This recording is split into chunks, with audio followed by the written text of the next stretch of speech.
जी हाँ, नमस्कार दोस्तों। मैं नितिन जांगीर, आपका बहुत बहुत स्वागत है हमारे YouTube channel Rajasthan online teaching पे। भाइयों, आज हम बात करने वाले हैं राजस्थान इतिहास की।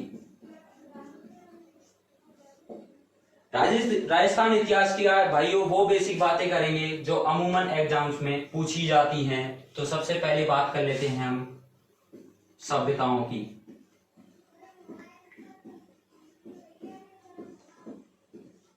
जो राजस्थान की भाइयों सभ्यताएं थी वो कुछ इस प्रकार है। कालीबंगा सभ्यता जो हनुमानगढ़ से निकली थी, आहट सभ्यता जो उदयपुर की है, बैराट सभ्यता जो जयपुर की है, गणेश्वर सभ्यता सीकर से निकली थी। ये चार सभ्यताएं अपनी राजस्थान की मुख्य सभ्यताएं हैं। और भी बहुत सारी छोटी छोटी सभ्यताएं हैं, जैसे कि गड़दड़ा हो गई, बूंदी की सभ्यता है, बाका गांव हो गई, भीलवाड़ा की है, सौती सभ्यता बीकानेर की है, सुनारी सभ्यता झुंझुनू की है, रंगमहल सभ्यता हनुमानगढ़ की है, नोह सभ्यता भरतपुर की है, बालाथल सभ्यता उदयपुर की है, बागोर सभ्यता भीलवाड़ा की है, ब्याना सभ्यता भरतपुर की है, रैंट सभ्यता टोंक की है और डडीगढ़ सभ्यता अलवर की। तो भाइयों, बात हो गई सभ्यताओं की। अब देख लेते हैं सभ्यताओं से क्वेश्चन कैसे पुटअप किए जाते हैं। सभ्यताओं के क्वेश्चन उनके उत्खनन कर्ताओं के बारे में पूछ सकते हैं, उनके खोजकर्ताओं के बारे में पूछ सकते हैं, उनकी खोज की सन पूछ सकते हैं, उत्खनन की सन पूछ सकते हैं, जो उत्खनन से जो सामान प्राप्त हुआ था उसके बारे में भी पूछ सकते हैं, जिससे हम अंदाजा लगाते हैं कि यहाँ पे कोई सभ्यता रही थी, यहाँ पे लोग रहते थे, उनके बारे में पूछ सकते हैं। फिर बात करते हैं भाइयों हम जो मध्यकालीन भारत के राजवंश हुए थे, राजस्थान के जो राजवंश थे उनकी। राजस्थान के जो राजवंश थे उनमें एक महत्वपूर्ण राजवंश है चौहान वंश। भाइयों, चौहान वंश ने कहां कहां शासन किया था हम पढ़ेंगे अजमेर के चौहानों के बारे में,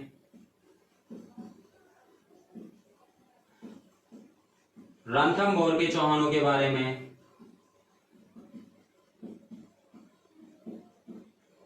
और जालोर के चौहानों के बारे में।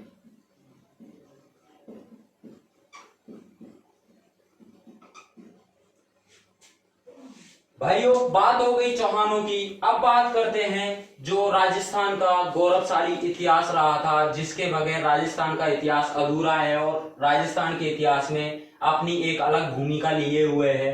भाइयों, मैं बात कर रहा हूं मेवाड़ की। बात कर रहे हैं मेवाड़ की। मेवाड़ के जो राजवंश थे, पहला तो गोहिल और दूसरा सिसोदिया। गुहिल राजवंश में भाइयों अपने बप्पा रावल, रावल अल्लट, सनित कुमार जैसे शासक हुए थे। आने वाली क्लास में हम इसको तरीके से पढ़ेंगे। सिसोदिया राजवंश में अपने जो राणा हुए थे वो सिसोदिया वंश के हैं। फिर बात करते हैं भाइयों जो राणाओं में एकमात्र शासक थे जिन्होंने महाराणा की उपाधि धारण की, जो अपने महाराणा प्रताप थे। और मेवाड़ की कला और संस्कृति का सर्वाधिक विकास सिसोदिया राजवंश के एक शासक के काल में हुआ था। नाम है राणा कुंभा।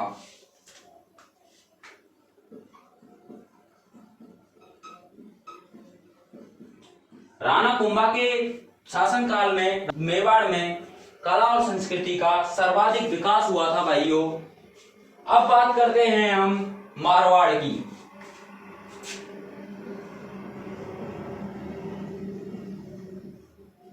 मारवाड़ में भाइयों राठौड़ों ने अपनी सत्ता स्थापित की थी। मारवाड़ में थी राठौड़ों की सत्ता। एक शासक था राव जोधा। राव जोधा ने जोधपुर बसाया था भाइयों। और इनका एक पुत्र था राव बीका। राव बीका ने बीकानेर बसाया।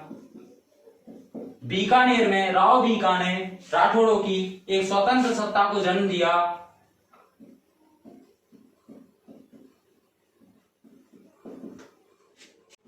भाई एक महत्वपूर्ण राजवंश और है, वो है आमेर के कछवा। आमेर के कछवाओं में आने वाली क्लास में हम तरीके से बात करेंगे। इसके बाद पढ़ेंगे हम गुर्जर प्रतिहार। भाइयों पहले जो एग्जाम्स होते थे उनमें इन्हीं राजवंशों से क्वेश्चन पुटअप किए जाते थे, लेकिन जैसे जैसे टाइम निकलता जा रहा है एग्जाम काफी हद तक हार्ड होते जा रहे हैं, एग्जाम पैटर्न भी काफी हद तक चेंज कर दिए हैं, तो और टॉपिकों पे भी जोर दिया जा रहा है। फिर पढ़ेंगे हम राज्य का एकीकरण। राज्य के एकीकरण से भाइयों हाल ही में एक एग्जाम हुआ था एलडीसी का, सीधा सीधा क्वेश्चन दिया था डेट देके कि इस दिनांक को एकीकरण कहां का संपन्न हुआ था, तो भाइयों राजस्थान की बात हुई थी। फिर बात करेंगे हम जो अपने प्रजामंडल आंदोलनों के बारे में। फिर पढ़ेंगे किसान आंदोलन। भाइयों जो किसान आंदोलन हम पढ़ने वाले हैं इसमें जो अपने मुख्य रूप से जिनको हम पढ़ेंगे वो 3 किसान आंदोलनों के बारे में पढ़ेंगे। पहला तो शेखावाटी किसान आंदोलन, दूसरा बिजोरिया किसान आंदोलन, तीसरा भगत आंदोलन। जो अपना मुख्य फोकस रहेगा इन्हीं 3 किसान आंदोलनों पे रहेगा। इन कोई सा भी एग्जाम उठा के देख लो, अमूमन मिल जाएंगे आपको क्वेश्चन यहां से। फिर बात करेंगे हम 1857 की क्रांति की। जो भाइयों 1857 की क्रांति हुई थी उसके बारे में देखेंगे, कहां कहां छावनियां थी, इनके लीडर कौन कौन थे, क्रांति की शुरुआत कहां से हुई थी, और एक अपना जो मुख्य टॉपिक रहेगा वो रहेंगे ठाकुर कुशाल सिंह, जिन्होंने अंग्रेजों की सेना से भी युद्ध किया था, मारवाड़ की सेना से भी युद्ध किया था। तो भाइयों जो आज की हम क्लास स्टार्ट करने वाले हैं वो करेंगे हम राजवंशों से। आज पढ़ेंगे हम राजवंश। राजवंशों में चौहान वंश की बात कर लेते हैं। तो भाइयों देखते हैं चौहान वंश के बारे में।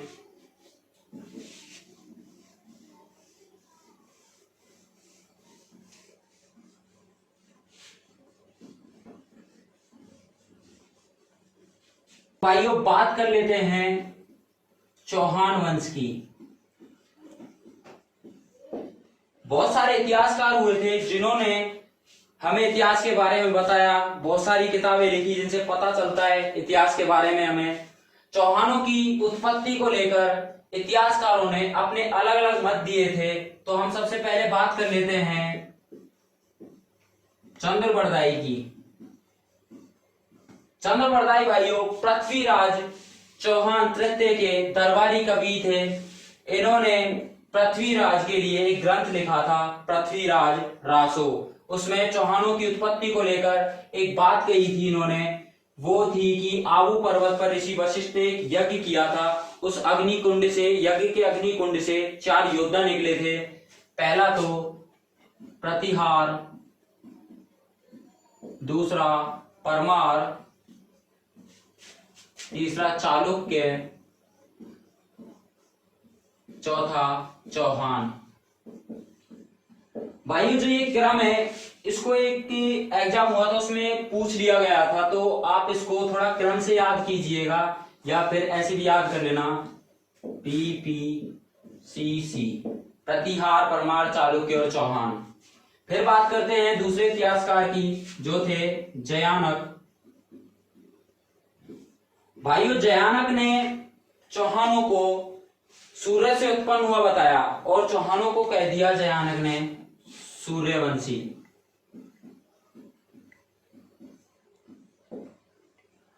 भाइयों जो अपने शिलालेख प्राप्त हुए थे चौहानों की उत्पत्ति को लेकर, उनमें से एक माउंट आबू शिलालेख है जो माउंट आबू से प्राप्त हुआ था। माउंट आबू शिलालेख के अनुसार जो अपने चौहान हैं उनकी उत्पत्ति जो पैदा हुए हैं वो चंद्रमा से पैदा हुए हैं और उनकी उत्पत्ति चंद्रमा से बताकर उनको चंद्रवंशी बता दिया माउंट आबू शिलालेख ने। फिर भाइयों एक और शिलालेख प्राप्त होता है चौहानों की उत्पत्ति को लेकर, वो है बिजोलिया शिलालेख।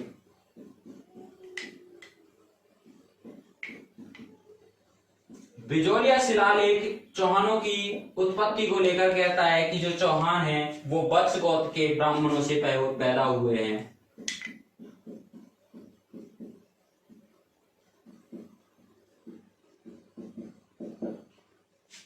वत्स गोत्र के ब्राह्मणों से पैदा हुआ बता दिया चौहानों को बिजोलिया शिलालेख ने। फिर एक और इतिहासकार होते हैं जिनको भाइयों आप सभी लोग जानते हैं, जो राजस्थान इतिहास के पिता कहे जाते हैं। बात कर रहा हूं मैं कर्नल जेम्स टॉड की।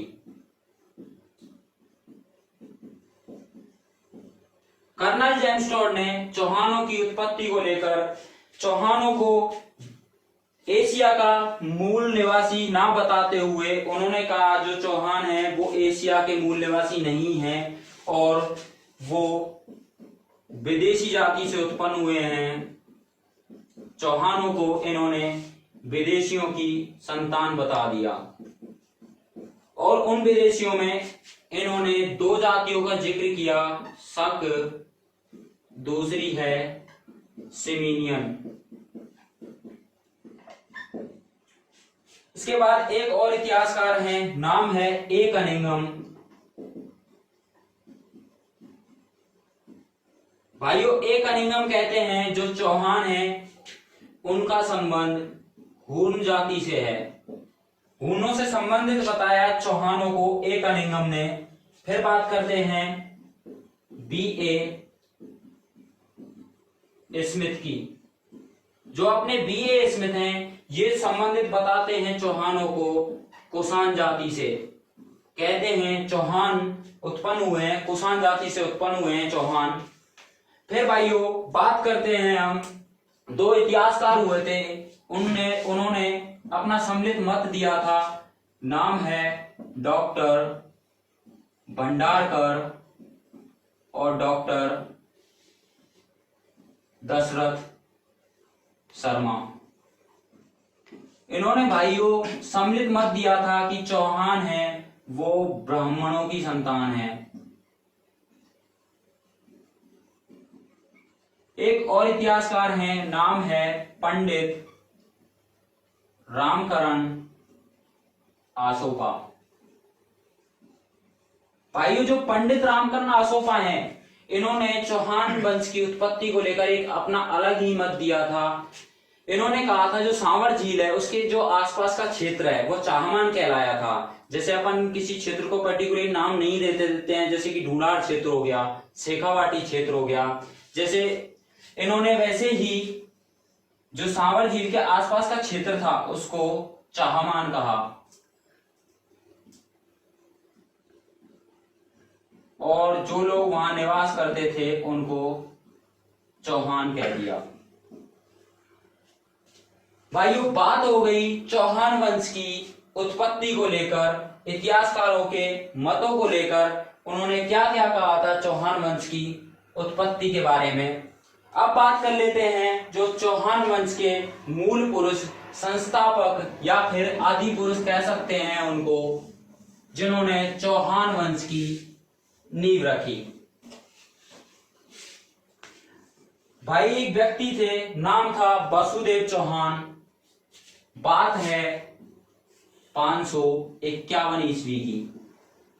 व्यक्ति का नाम वासुदेव चौहान। वासुदेव चौहान ने 551 ईस्वी में चौहान वंश की नींव रखी सपाद लक्ष्य सांवर में और अपनी राजधानी बनाया था आई छत्रपुर नागौर को। 551 ईस्वी में सपाद लक्ष्य सांवर में चौहान वंश की नींव रखी वसुदेव चौहान ने और बन गए चौहानों के संस्थापक या फिर मूल पुरुष, आदि पुरुष भी कह सकते हैं इनको। भाइयों एक शिलालेख प्राप्त होता है बिजोलिया शिलालेख। बिजोलिया शिलालेख के अनुसार इन्होंने शाकंभरी माता के मंदिर का निर्माण करवाया था।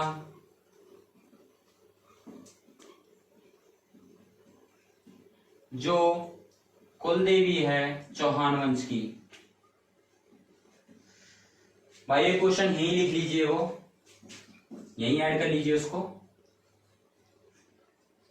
एक मंदिर है हर्षनाथ जी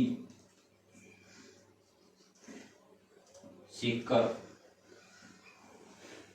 जो कुल देवता हैं चौहान वंश के। भाइयों बात हो गई वासुदेव चौहान की। 551 ईस्वी में इन्होंने सपाद सांवर में चौहान वंश की नींव रखी। अहि छत्रपुर नागौर को बनाया अपनी राजधानी और बन गए संस्थापक चौहान वंश के। शाकंभरी माता के मंदिर का निर्माण करवाया था, जो कुल देवी है चौहान वंश की। अब बात करते हैं शाकंभरी चौहानों के बारे में, अजमेर के चौहानों के बारे में। जो भाइयों शाकंभरी चौहान अजमेर के चौहानों का जो प्रथम शासक था, नाम था अजयराज।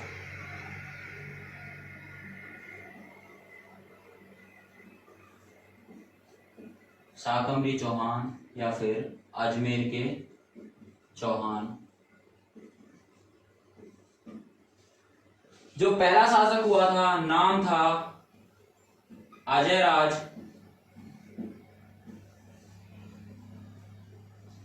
अजयराज का शासनकाल भाइयों 1113 से लेके 1133 तक। पत्नी का नाम था सोमलेखा और पुत्र था अर्णोराज। अजयराज चौहान अपनी पत्नी से बहुत ज्यादा प्रेम करते थे और इन्होंने एक टकसाल गढ़वाई और अपने शासनकाल में सोने के सिक्के चलवाए।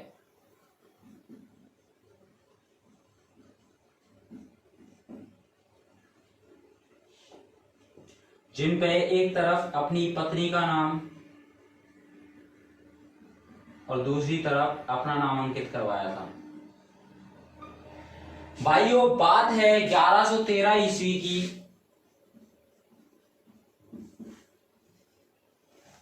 अजयराज ने अजमेर शहर बसाया और अजयमेरु दुर्ग का निर्माण करवाया। भाइयों जो ये अजयमेरु दुर्ग है उसके कुछ उपनाम हैं, वो भी देख लेते हैं। पहला नाम है तारागढ़, दूसरा गढ़बीठली, तीसरा पूर्व का जिब्राल्टर, चौथा अरावली का अरमान, पांचवा हो गया राजपूताने की कुंजी। नाम हो गए अजयमेरु दुर्ग के। अब इनके बारे में देख लेते हैं। जो तारागढ़ नाम था भाइयों, ये जो पृथ्वीराज राठौड़ थे एक शासक, उन्होंने अपनी वीरांगना पत्नी ताराबाई के नाम पर इसका नाम तारागढ़ रखा। गढ़बीठली भाइयों, ये जो अजयमेरु दुर्ग है वो बीठली नामक पहाड़ी पर बना हुआ है और नाम इसका पड़ गया गढ़बीठली। पूर्व का जिब्राल्टर इसलिए कहते हैं भाइयों, एक व्यक्ति था बिशप एवर, उसने इसको जिब्राल्टर की संज्ञा दी और ये पूर्व से हुए आक्रमणों से राजस्थान की रक्षा करता है, इसलिए इसको कह दिया पूर्व का जिब्राल्टर। अरावली का अरमान इसलिए कहते हैं दोस्तों क्योंकि ये अरावली पहाड़ी पर बना हुआ है और अपनी सुंदरता से अरावली पहाड़ी पे 4 चांद लगाए हुए हैं। भाइयों राजपूताने की कुंजी की भी बात कर लेते हैं। जब भी अजमेर के चौहानों पे या फिर शाकंभरी चौहानों पे कोई भी बाह्य आक्रमण होता था तो जो अजमेर के चौहान थे वो इसी दुर्ग में जाकर अब शरण लेते थे, तो इसको कह दिया राजपूताने की कुंजी। अब बात कर लेते हैं भाइयों अजय राज के शासनकाल की। जो अजय राज का शासनकाल था वो चौहान वंश का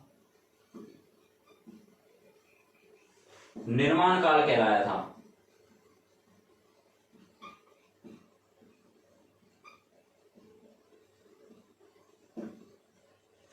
बात हो गई भाई अजय राज चौहान की। शासनकाल था 1113 से लेके 1133 तक। पत्नी का नाम सोमलेखा, बेटे का नाम अर्नोराज। अपने काल में सोने के सिक्के चलवाए, अपनी और अपनी पत्नी का नाम अंकित करवाया था। 1113 में अजमेर शहर बसाया और अजय मेरु दुर्ग का निर्माण करवाया था। अजय मेरु दुर्ग के कुछ उपनाम भी देखे थे हमने, तारागढ़, गढ़ बीटली, पूर्व का जिब्राल्टर, अरावली का अरमान और राजपूताने की कुंजी। अब बात कर लेते हैं भाइयों इसके पुत्र अर्नोराज की।